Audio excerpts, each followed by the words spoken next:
मित्रों, नमस्कार। बात आज फिर से इतिहास के पन्नों से। एक तरफ देश के प्रधानमंत्री, दूसरी तरफ विपक्ष का एक युवा नेता।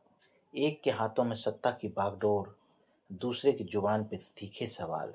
लेकिन जिस दिन ये दोनों आमने सामने आए, तो प्रधानमंत्री ने ऐसा कुछ कर दिया जिसे देखकर पूरी संसद सन्न रह गई। जी हाँ, हम बात कर रहे हैं 60 के दशक की, जब देश 1965 के युद्ध के बाद नाजुक दौर से गुजर रहा था। संसद का माहौल गर्म था, देश कई चुनौतियों से गुजर रहा था। संसद के भीतर बहस चल रही थी। एक तरफ भारत के दूसरे प्रधानमंत्री लाल बहादुर शास्त्री जी, जो अपनी सादगी, शांत स्वभाव और कम शब्दों में बड़ी बात कहने वाले नेता के रूप में जाने जाते थे। वहीं दूसरी तरफ विपक्ष की बेंच पर बैठे एक युवा सांसद अटल बिहारी वाजपेयी, जो विपक्ष की ओर से अपनी ओजस्वी वाणी के लिए जाने जाते थे। संसद में अटल बिहारी वाजपेयी ने शास्त्री जी की नीतियों पर सवाल उठाए। सदन में उनकी आवाज गूंज रही थी। सत्ता पक्ष और विपक्ष दोनों ध्यान से सुन रहे थे। लेकिन जैसे ही सदन खत्म हुआ, शास्त्री जी ने अटल जी को अपने पास बुलाया।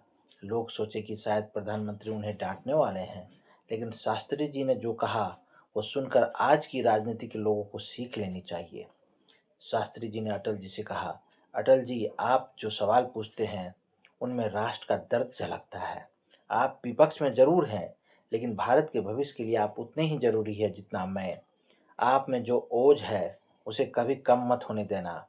कहा जाता है कि कई मौकों पर शास्त्री जी ने वाजपेयी जी की प्रखर मेधा और देश प्रेम से प्रति उनके सम्मान में सिर झुकाकर उनका अभिवादन किया।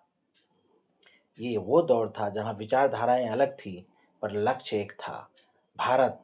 शास्त्री जी की सादगी और वाजपेयी जी की वाकपटुता के बीच का ये रिश्ता आज की पीढ़ी के लिए एक सबक है कि राजनीति में विरोध का मतलब दुश्मनी नहीं होता।